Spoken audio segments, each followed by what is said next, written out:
O último ato antes da posse é a diplomação, na próxima segunda-feira, 12 de dezembro. A data é uma semana antes do prazo final, dia 19. Essa diplomação é um ato formal, pelo qual a Justiça atesta a vitória do candidato nas urnas. Cumprido nesta segunda-feira o último ato formal da Justiça Eleitoral, o foco em Brasília passa a ser o 1º de janeiro. A cerimônia de posse tem todo um protocolo. O presidente eleito sai da Catedral de Brasília em passeio no Rolls-Royce. A primeira parada é no Congresso Nacional, onde o presidente assina o termo de posse, em que faz o juramento de manter, defender e cumprir a Constituição, observar as leis, promover o bem geral do povo brasileiro, sustentar a união, a integridade e a independência do Brasil. Depois disso, toca o hino, acontece o primeiro discurso como presidente empossado. E é hora de ir para o Palácio do Planalto. E mesmo com uma lista crescente de chefes de Estado a caminho do Brasil, uma programação de shows de dezenas de artistas e muitas questões de segurança, é uma tira de tecido que segue sendo a maior dúvida. E o símbolo de maior representatividade do chefe do Poder Executivo, usado na cerimônia de posse, é a faixa presidencial. O que vai acontecer com essa tradição da República Brasileira de passar a faixa de um presidente para o outro? Bolsonaro tinha falado já lá atrás que não ia passar a faixa. E mais de uma vez citou o adereço no seu discurso golpista. Eu entrego a faixa presidencial para qualquer um que ganhar de mim na urna de forma limpa. Na fraude, não. Entrego para qualquer um a faixa, mas tem que ganhar no voto. Transparente. Já o futuro presidente não conta com o seu antecessor para nada. Eu não estou preocupado se o Bolsonaro vai passar a faixa ou não. Ele que deixa a faixa guardada, tem lugar para guardar a faixa. Mas isso é de menos. Eu, se for necessário, retiro a faixa do povo brasileiro. Coloco lá uma centena de trabalhador para me entregar a faixa, não precisa ser ele.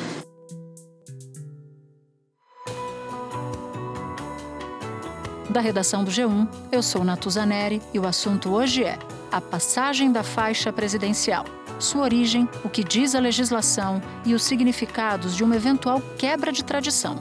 Meu convidado para essa conversa é o jornalista Bernardo Melo Franco, colunista do jornal o Globo e da Rádio CBN. Segunda-feira, 12 de dezembro. Bernardo, eu queria que você começasse nos explicando desde quando a faixa presidencial existe e como o uso dela na República Brasileira é regulamentado.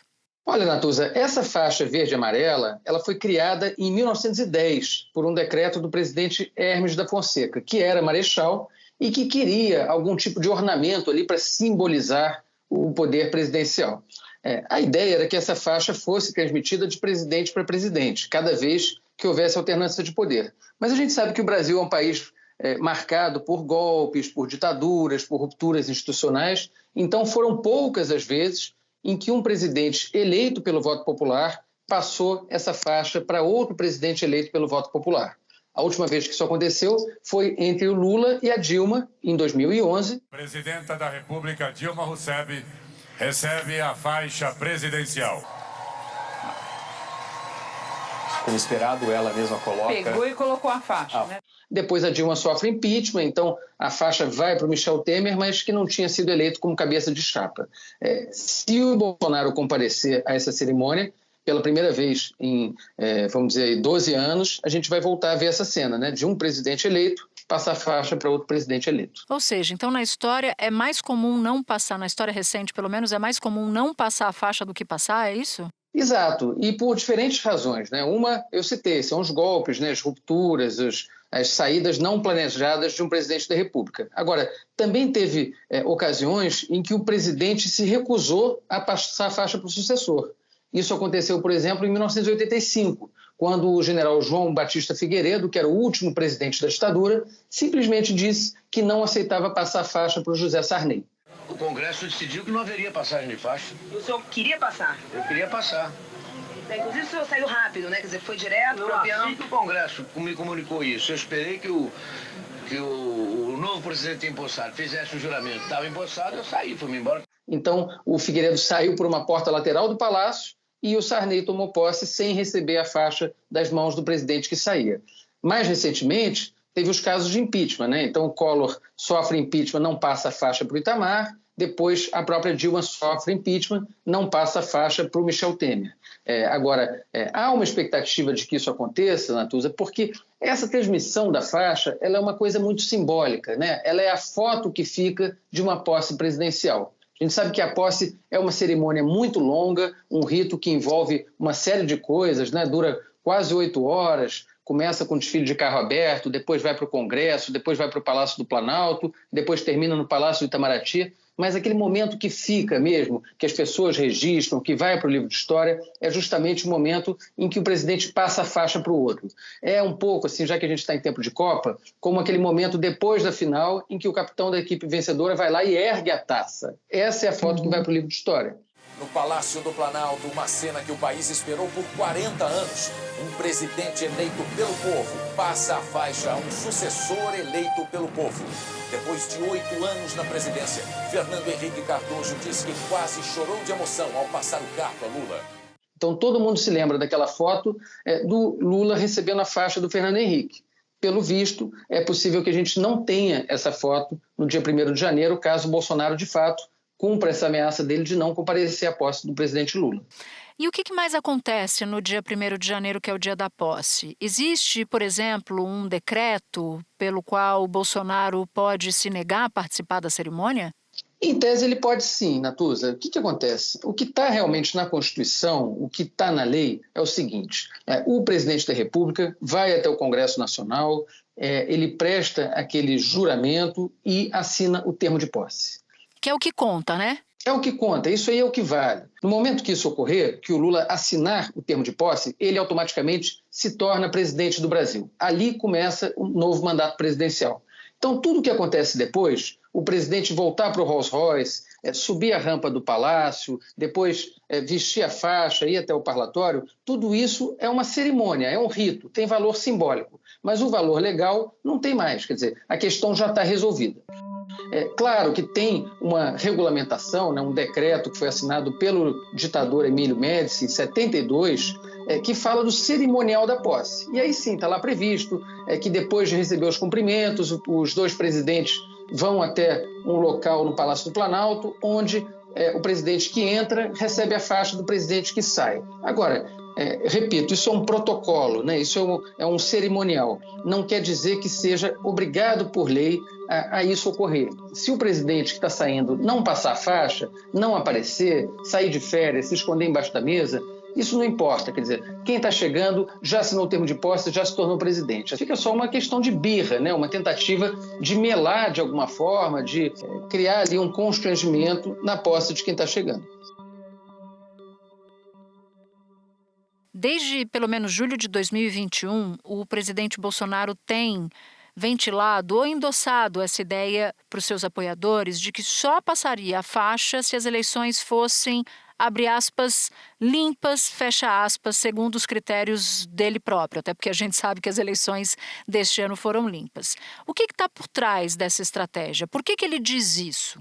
Olha, Natuza, acho que tem duas coisas aí. Primeiro que o Bolsonaro é um presidente que passa o tempo todo dizendo para a claque dele que ele é imbrochável, que ele é incomível e também que ele é invencível. Imbrochável, imbrochável, imbrochável, imbrochável, imbrochável. Eu tenho 3 alternativas para o meu futuro: estar preso, ser morto ou a vitória.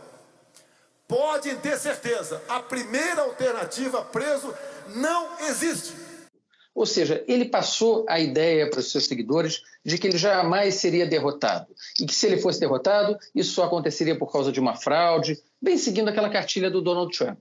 Então, se o Bolsonaro participa da posse, entrega a faixa para o sucessor, ele, de alguma forma, está dizendo para os seus seguidores: olha, tudo aquilo que eu disse não valeu. No fim das contas, eu perdi, estou aqui passando a faixa, estou indo para minha casa. Bolsonaro participou de um evento com as Forças Armadas em Brasília. Durante essa cerimônia, houve uma apresentação dos oficiais generais que foram promovidos e receberam os cumprimentos do presidente. Bolsonaro chegou enfim, nas imagens que a gente viu, se emocionar, chorou ali. Então, essa narrativa do presidente que não perde nunca, que se perder é porque foi roubado, ela fica muito comprometida do ponto de vista do Bolsonaro, caso ele siga o rito presidencial de transmitir a faixa para o sucessor. Agora, tem um outro ponto também, Natuza, que a gente precisa considerar, que é o seguinte: a transmissão da faixa, ela simboliza duas coisas que o Bolsonaro abomina: a democracia e a ideia da alternância do poder. Então, você tem um presidente que não reconhece a derrota, que não ligou para o presidente eleito no dia que ele foi derrotado, que praticamente não apareceu mais para trabalhar. Então, desse ponto de vista, é difícil a gente imaginar a ideia do Bolsonaro indo lá prestigiar essa cena, essa transmissão da faixa, essa transmissão do poder. O Bolsonaro, Natuza, desde o começo, ele deixa claro que o projeto dele não é um projeto democrático, é um projeto autoritário. O Bolsonaro, o plano A dele não era disputar a eleição, era dar um golpe, era conduzir o país para uma autocracia. Por isso que ele foi, de um lado, cooptando o poder legislativo, do outro lado, atacando, ameaçando o poder judiciário. Quer dizer, ele não contava com esse momento, não estava no plano dele ter que deixar o poder em janeiro de 2023. E, no fim das contas, ele não quer prestigiar a posse ali, a festa, que vai ser toda em torno do Lula. Vamos lembrar que quem vai estar na Praça dos Três Poderes vai ser a militância do PT e não a militância bolsonarista. Então, além de tudo, ainda corre o risco do Bolsonaro comparecer a essa cerimônia e receber uma sonora vaia da multidão ali na praça. E teve ainda a sugestão do vice Mourão, né, de que Bolsonaro deveria passar a faixa e cochichar em tom provocativo o presidente Lula, que será o presidente de fato no a partir do dia 1º de janeiro, quase que como um ato de provocação, o que também me parece inadequado, né? Pois é, Natuza, mas o Mourão ele está se divertindo, né? A gente tem que também considerar que o Mourão está se divertindo com essa situação. Ele está provocando o Bolsonaro. Outro dia, ele vira para o Bolsonaro numa cerimônia militar e fala assim: abre o jogo, capitão. No fim das contas, o que a gente está vendo agora é o seguinte: o Bolsonaro passou todos esses 4 anos humilhando o seu vice-presidente. E agora o vice-presidente vai ter um mandato de senador, vai ter foro privilegiado e o presidente está indo para casa. Então, no fim das contas, acho que a gente também tem que considerar que o Mourão, às vezes, ele faz ali o papel do amigo da onça, né? Ele está sugerindo que o Bolsonaro vá, mas ele sabe que se o Bolsonaro for, não vai ser exatamente uma grande experiência para ele. Espera um pouquinho, por favor, que eu já volto para continuar minha conversa com o Bernardo. Agora, Bernardo, o que o Lula tem dito a respeito? Quais são as alternativas que a equipe de transição do cerimonial prepara, por exemplo? Dá para ter alguma ideia? Olha, Natuza, isso está sendo guardado a 7 chaves, né? A gente sabe já que a equipe do Lula não está muito interessada também na presença do Bolsonaro, porque acha que, de alguma forma, o Bolsonaro vai estragar a festa, vai dividir as atenções. Então, se o Bolsonaro não for, melhor ainda para o Lula. Agora, tem muita divisão ainda sobre o que vai ser feito ali no dia 1º, caso eles tenham que improvisar uma outra cerimônia de entrega de faixa. Então, tem muito petista, por exemplo, defendendo que a faixa seja entregue pela ex-presidente Dilma Rousseff, o que seria uma espécie aí de uma reparação histórica, né? Considerando que ela não pôde passar a faixa para o sucessor, que ela foi derrubada por um impeachment, então ela seria ali homenageada nesse momento. Agora, eu vejo com muito ceticismo essa possibilidade. Acho que dificilmente ela vai ser levada em consideração, até porque muitos políticos que votaram a favor do impeachment da Dilma estão apoiando o Lula nesse momento. E aí tem outras teses que estão correndo no grupo de transição, como, por exemplo, a ideia de chamar representantes do povo brasileiro, representantes dos trabalhadores, talvez dos indígenas, das mulheres, dos negros, talvez um representante de cada um desses grupos. Tem muita coisa ainda sendo discutida, até onde eu sei não há um martelo batido, que no fim das contas vai ser um momento muito importante para o Lula, né? Um momento de que um ex-presidente que saiu do poder com uma popularidade recorde, depois caiu em desgraça, foi preso, perdeu os direitos políticos, de repente volta ao poder 20 anos depois daquela primeira posse dele. Bernardo, mesmo que o Bolsonaro passe a faixa, o que essa cena de demorar tanto a dizer que sim nos diz sobre como o Bolsonaro vai agir na oposição a Lula? Bem, o que a gente está vendo agora é uma transição que não lembra em nada a transição entre Fernando Henrique e Lula, né? Aquela lá de 2002, 2003, foi uma transição super elogiada, civilizada, em que 2 adversários históricos estavam ali cooperando. A cena do presidente Fernando Henrique de mãos dadas com o presidente eleito Luiz Inácio Lula da Silva foi saudada com entusiasmo. Hoje, depois das eleições absolutamente tranquilas, limpas, ganha a oposição. E ao ganhar a oposição, a preocupação de quem governa é uma só: informar, permitir uma transição democrática. Partindo da ideia de que a presidência é algo que fica, né, Natuza? Os presidentes passam e a presidência fica. É um pouco essa a lógica do jogo, né? Como se fosse uma corrida de revezamento. Um presidente é eleito, corre lá o trecho dele, chega no final, ele passa o bastão para o sucessor. E no caso da cerimônia de posse, esse bastão é simbolizado pela faixa. O Bolsonaro está melando esse processo desde o começo. Ele está boicotando a transição, e isso a gente está vendo todos os dias, com o aparecimento de uma série de caixas pretas, né, de contas a pagar, de bloqueios feitos no orçamento em cima da hora. As preocupações com a falta de dinheiro e problemas de gestão são temas constantes em cada grupo da equipe de transição. Da saúde, por exemplo, ouviu do presidente da Anvisa que há risco de falta de medicamentos e de insumos básicos. E um relatório do Tribunal de Contas da União alertou para indícios de insustentabilidade do modelo atual do SUS. Falta de dinheiro também é a outra preocupação do grupo que trata da segurança pública.